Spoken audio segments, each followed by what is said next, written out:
Once upon a time, in a beautiful city in the eastern part of Nigeria, there lived a man called Chief Okafor.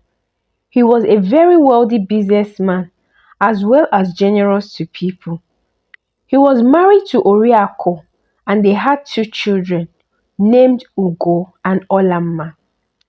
Chief Okafor had a driver called Mr. Obinna, and Mr. Obinna had three children Ike, Cheta, and Uche. Despite paying Mr. Obinna a very good salary, Chief Okafor also catered for most of Mr. Obinna's family needs, such as paying his children's school fees. He also set up a business for his wife. One day, Mr. Obinna had a major setback. The apartment he lived in with his family was sold by the landlord without notice, and the buyer had given them 48 hours to evacuate the apartment. Mr. Obinna and his family were stranded as it was impossible to get another apartment within that short notice. When he resumed work the next day, he was looking so downcast and absent-minded. Chief noticed and asked what was bothering him. Then Mr. Okafor opened up to him. Oga, I have been asked to leave my house with my family. Oga, as I am like this now, I don't know what to do because I have nowhere to go. Chief felt so sorry for him. So Chief went inside the house. When he got there, he discussed with his wife about Mr. Obina's ordeal. He then asked his wife, saying, Lolom, I am thinking that we should ask them to come live in the boys' quarter. What do you think? The wife replied and said, That is a very good idea. The compound is so big with empty apartments. Let them come and live here with us, she said. So Chief went outside and informed Mr. Obinna that he and his family could come live with them in the compound. Mr. Obinna couldn't believe his eyes.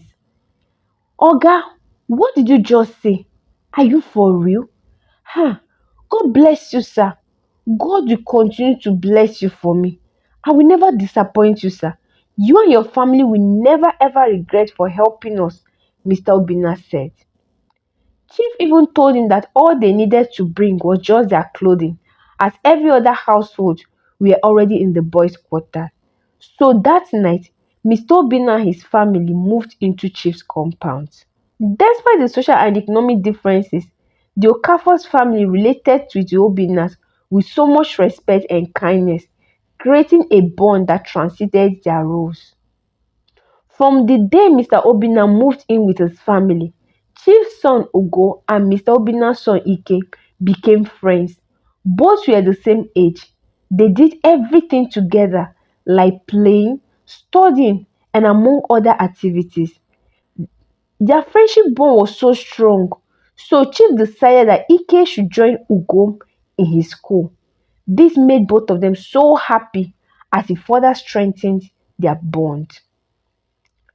Ike and Ugo ended up attending the same primary and secondary schools, sharing the same dreams and aspirations for greatness.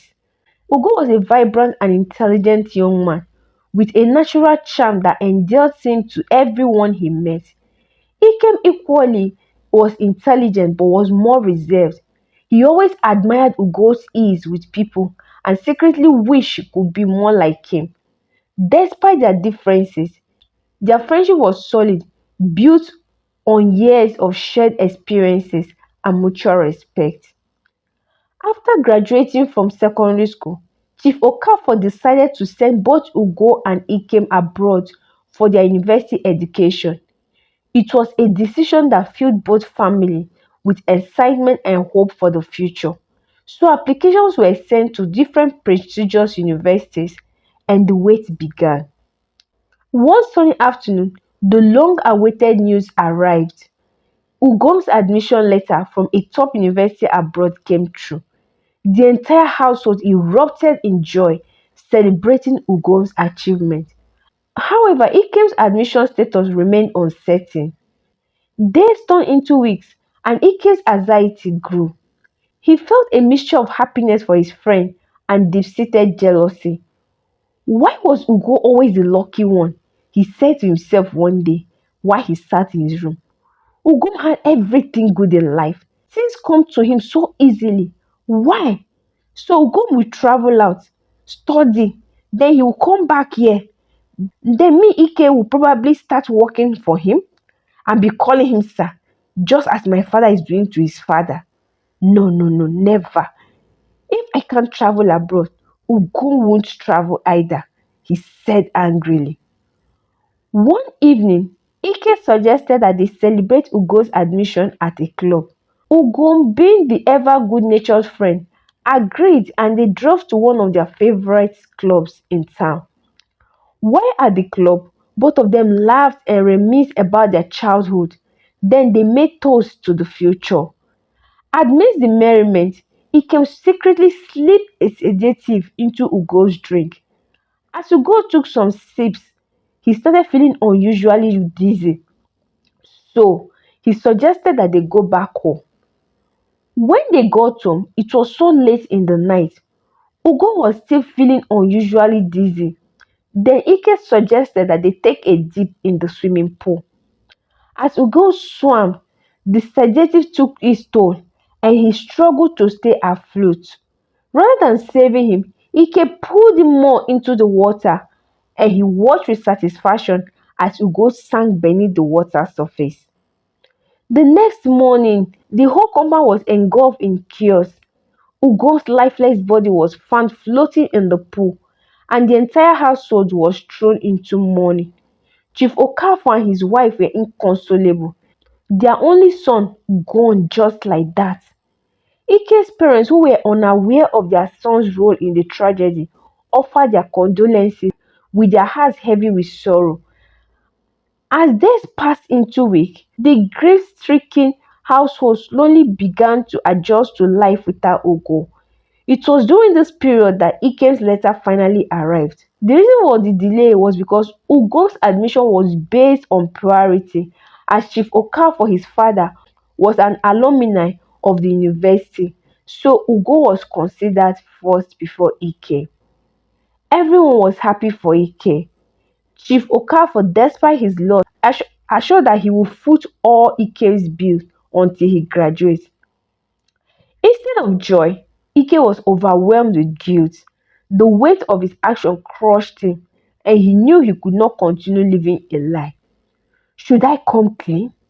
Should I tell them what I did? No, I can't. If I do, that will be the end of me. God, what have I done to myself?